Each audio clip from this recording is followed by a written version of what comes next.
Ya, selain terancam menjadi tersangka dalam kasus tudingan ijazah palsu Jokowi, Roy Suryo CS juga dilaporkan oleh mantan Wakil Menteri Desa sekaligus Ketua Sedulur Jokowi Paiman Raharjo.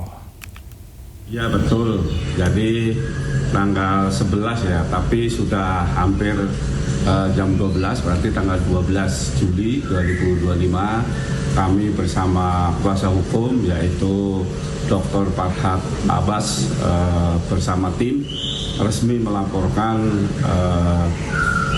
empat tokoh yaitu Roy Suryo, Rismon, kemudian Hermanto, dan Bambang Suryadi Bitor. Nah, tuduhan yang kita sangkakan adalah penyebaran berita bohong, kemudian pencemaran nama baik, dan unsur pemerasan. Nah, tentunya langkah ini kami lakukan karena sangat terpaksa sekali. Karena saya orang yang sangat didolimi, difitnah, padahal kami tidak tahu menau, dituduh mencetak ijazahnya Jokowi. Padahal kalau kita berpikir secara waras bahwa ijazah Jokowi sudah dijelaskan oleh lembaga yang mengeluarkan ijazah yaitu UGM, dinyatakan asli, kemudian dijelaskan oleh teman-teman kuliahnya ya asli, kemudian dijelaskan 2 kali oleh Bareskrim Polri asli, tapi masih ngotot menuduh bahwa ijazah Jokowi palsu dan dibuat oleh Profesor Paiman. Nah, ini menghancurkan karakter dan nama baik saya, bahkan karir saya jadi terganggu. Oleh karena itu, dengan terpaksa saya melakukan langkah hukum agar orang-orang yang asal tuduh orang-orang jahat ini segera mendapatkan ganjaran dan ditangkap oleh polisi, proses hukum, dan dihukum. Dr. Tifa telah selesai memberikan keterangannya terkait tudingan ijazah palsu Presiden ke-7 RI Joko Widodo di Polda Metro Jaya. Sebagai terlapor, ia dicecar 68 pertanyaan. Tifa Uzia Tiasuma alias Dr. Tifa memenuhi undangan klarifikasi dari Polda Metro Jaya terkait kasus tudingan ijazah palsu Joko Widodo. Meskipun statusnya sebagai saksi terlapor, Tifa menyatakan dirinya membutuhkan penjelasan lebih lanjut mengenai materi yang melatar belakangi statusnya sebagai terlapor. Dr. Tifa pun mengaku kecewa, pasalnya penyidik tidak memperlihatkan ijazah Jokowi saat pemeriksaan hari ini. Pertama tentu saja karena pertanyaan-pertanyaan itu semua berkaitan dengan ijazah yang menjadi polemik selama 10 tahun ini. Ya tentu saja yang saya tanyakan dulu, yang saya klarifikasi dulu apakah ijazahnya ada. Sebab kalau ijazahnya tidak ada ya kita percuma kan bertanya jawab gitu ya. Ya saya jawab sesuai dengan yang seharusnya saya jawab, saya keberatan kan. Sebab saya tidak akan berkeberatan, saya akan dengan senang hati menjawab semua pertanyaan itu kalau ijazah itu hadir. Tapi kalau ijazah itu tidak ada, lalu diskusi kita akan kemana nih gitu kan. Jadi seperti berimajinasi semua gitu. Sementara itu, pemirsa, politisi PDI Perjuangan Andi Wijayanto mengaku pernah melihat dan memegang langsung ijazah Jokowi saat pendaftaran Jokowi sebagai capres pada 2014 lalu. Saat itu KPU pun menyatakan berkas Jokowi sah dan lengkap. Itu saya melihat, memegang langsung ijazah dari Pak Jokowi, juga ijazah Pak JK, dan kelengkapan administrasi, baik semua berkas-berkas data diri, ijazah sekolah, hingga ijazah universitas, dikumpulkan, diserahkan ke KPU sebagai persyaratan pencalonan Pak Jokowi dan Pak JK. Tugas kami berakhir di situ dan proses pencalonan berakhir saat ijazah Pak Jokowi dan Pak JK oleh KPU dinyatakan sah dan lengkap, sehingga calon kami Jokowi JK berhak untuk mengikuti proses pemilihan presiden 2014. Pemirsa, sebuah rumah di Mandailing Natal, Sumatera Utara yang dijadikan tempat menimbun dan mengoplos BBM bersubsidi terbakar hingga meledak. Ledakan terjadi di tengah kebakaran rumah di Desa Panggautan, Kecamatan Natal, Mandailing Natal, Sumatera Utara.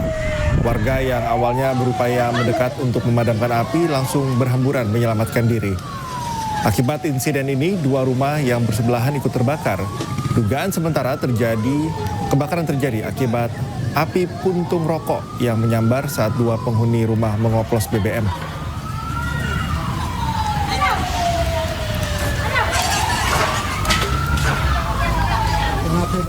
Keinformasi lainnya, pemirsa, Pengadilan Negeri Surakarta menghentikan sidang pembuktian ijazah Jokowi karena menjadi wewenang Pengadilan Tata Usaha Negara. Perkumpulan praktisi hukum menilai penggugat bisa dijerat pidana karena telah mencemarkan nama baik dan memfitnah Jokowi.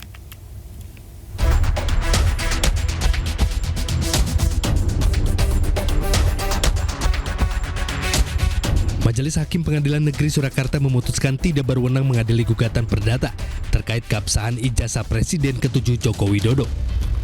Hal ini sekaligus menggugurkan gugatan perdata terhadap perkara ijazah Jokowi yang dilayangkan oleh para penggugat. Menanggapi putusan Pengadilan Negeri Surakarta yang menggugurkan gugatan keaslian ijazah Jokowi, Kumpulan Praktisi Hukum dan Ahli Hukum Indonesia atau Petisi Ahli mengapresiasi keputusan tersebut. Dengan ditolaknya gugatan itu, penggugat bisa dimintai pertanggungjawaban pidana dan dikenai pasal berlapis atas dugaan pengaduan dan keterangan palsu, fitnah, penghinaan, dan pencemaran nama baik. Ada konsekuensi hukum pidana bagi penggugat ini karena yang pertama telah menimbulkan kegaduhan, ya. Terus yang kedua, penggugat juga tidak bisa membuktikan dalil-dalil argumentasi hukumnya sebagaimana ketentuan hukum perdata aktor incumbit probatio. Siapa yang menggugat dialah yang harus membuktikan. Karena memang gugatannya sudah dilayangkan, maka ada potensi pidana terhadap penggugat, yaitu keterangan palsu, ya, pencemaran nama baik, fitnah, dan pengaduan palsu.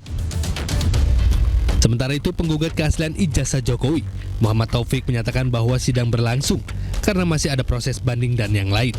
Nah, kalau menggugat dianggap melakukan pidana, ya peradilan perdata ditutup. Lagi pula orang harus paham itu apa artinya putusan yang berketuakan tetap. Di Solo ini sidangnya masih berlangsung, ada banding dan lain-lain. Putusan Majelis Hakim Pengadilan Negeri Surakarta tertuang dalam amar putusan perkara nomor 99. Majelis Hakim juga menghukum penggugat membayar biaya kompensasi perkara sebesar Rp506.000. Dari Tim Liputan iNews melaporkan. Roy Suryo CS terancam menjadi tersangka setelah polisi menyatakan laporan Presiden ke-7 RI Joko Widodo terkait pencemaran nama baik naik ke tahap penyidikan. Polisi juga akan memanggil kembali Jokowi sebagai pelapor untuk diperiksa lebih lanjut.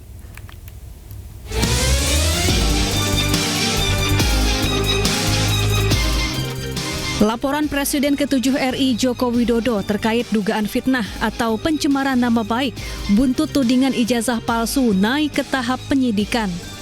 Polisi menyatakan menemukan unsur pidana dalam laporan. Polisi juga membuka peluang untuk memanggil kembali Jokowi sebagai pelapor untuk diperiksa lebih lanjut. Berdasarkan hasil gelar perkara tadi malam, maka terhadap laporan polisi yang pertama, pelapornya adalah Saudara Insinyur HJW. Dalam proses penyelidikan yang sudah dilakukan, dalam gelar perkara disimpulkan, ditemukan, ya, hasil penyelidikan sudah ditemukan dugaan peristiwa pidana sehingga perkaranya ditingkatkan ke tahap penyidikan. Sebelumnya, Jokowi mendatangi Polda Metro Jaya 30 April lalu untuk melaporkan sejumlah pihak yang dinilai telah mencemarkan nama baiknya. Di antaranya mantan Menpora Roy Suryo, ahli digital forensik Rismon Sianipar, pegiat media sosial Dr. Tifauzia Tiasuma, pemerhati politik Rizal Fadilah, dan seseorang berinisial K. Tim Liputan iNews melaporkan. Proses hukum tudingan ijazah palsu yang dilaporkan Presiden ke-7 RI Jokowi naik penyidikan.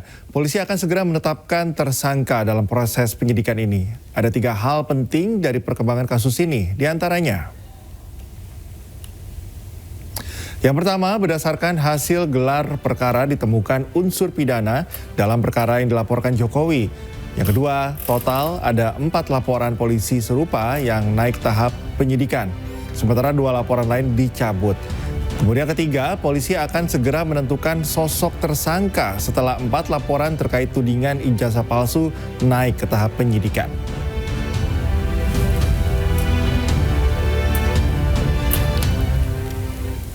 Sementara itu, Roy Suryo sebagai terlapor dalam tudingan ijazah palsu yang dilaporkan Presiden ke-7 RI Jokowi mengaku siap jika dijadikan tersangka, asalkan polisi bersikap profesional. Tidak apa-apa, itu adalah tugas profesional dari kepolisian yang harus menjalankan pelaporan yang sudah ada termasuk dari kliennya Pak Rifai.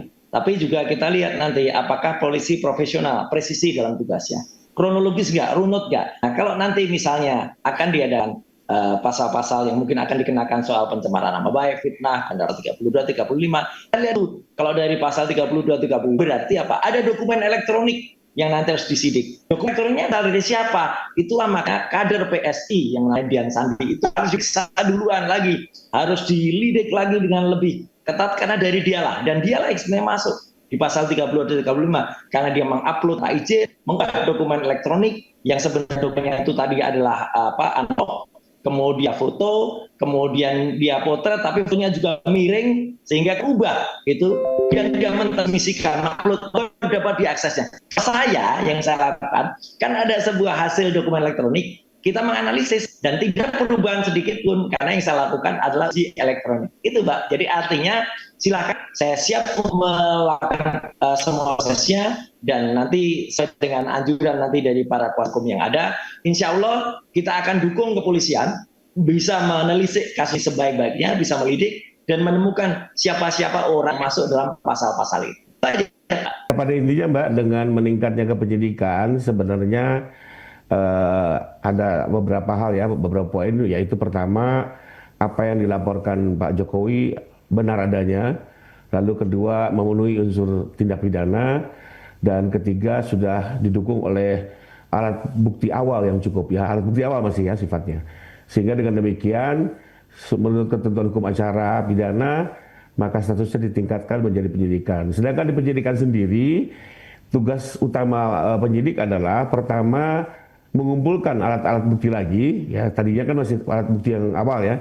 Nah sekarang dia kumpulkan alat bukti lagi, lalu kedua menentukan tersangkanya. Jadi sebenarnya sampai hari ini belum ditentukan siapa tersangkanya ya, dan kami sendiri juga waktu melapor itu tanpa menyebut nama-nama tertentu ya dalam lidik, lebih kurang begitu. Jadi menurut saya ya kita tunggu saja proses penyidikan, dan sama-sama kita harapkan penyidikan ini objektif, kredibel, dan transparan agar yang dimintai pertanggungjawabkan adalah orang-orang yang sepatutnya, dan yang tidak terlibat tentunya kita berharapkan juga tidak menjadi tersangka ya, karena bagaimanapun juga hukum ini harus tepat sasaran. Dan satu lagi mungkin untuk Pak Jokowi sebenarnya yang dituju adalah agar nama baiknya dapat dipulihkan, dan kedua soal keaslian ijazah dapat dikukuhkan oleh pengadilan.